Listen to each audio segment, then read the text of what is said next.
Naalala ko na naman, napapangiti ng mag-isa. Mga kwentong nakakatawa noong ako'y high school pa. Pag-ahon sa umaga, sumakay sa jeep na siksikan. Puno ang loob, apat kami sa isang pwesto't upuan. Sa tabi ko sa unahan, isang matabang babae. Mahinahon ang biyahe, akala ko'y maayos ang lahat. Wala akong ininda, hindi rin naman nakakapit. Masaya lang nagmamasid, hanggang sa biglang nangyari. Biglang preno ng malakas, ako'y nagulat.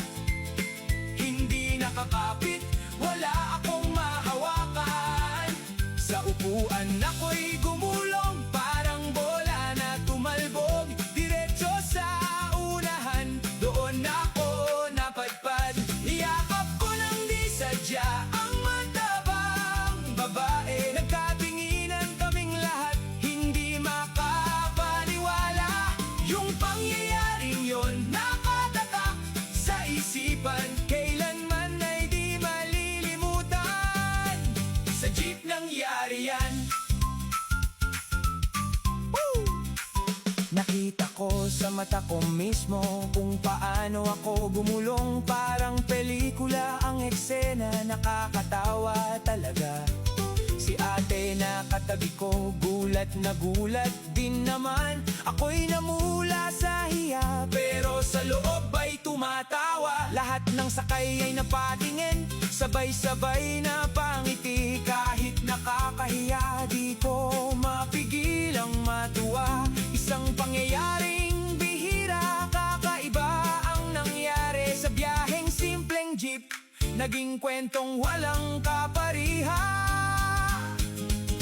Ilang taon na ang lumipas, pero di pa rin nakakalimutan yung paggulong sa upuan, yakap sa hindi kilala. Sa bawat pag-alala, ako'y natatawa ng mag-isa. Kwento ng buhay na simple, puno ng tawanan at ligaya.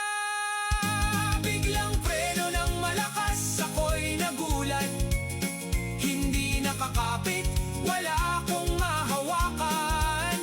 Sa upuan ako'y gumulong, parang bola na tumalbog. Diretso sa unahan, doon ako napadpad. Niyakap ko nang di sadya ang matabang babae. Nagkatinginan kaming lahat, hindi makapaniwala.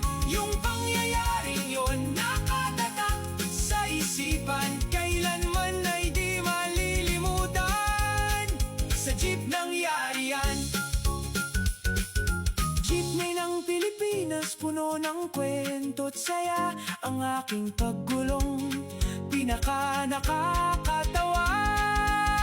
Hanggang ngayon, kapag naaalala, natatawa pa rin ako. Mag-isa lang higta lang.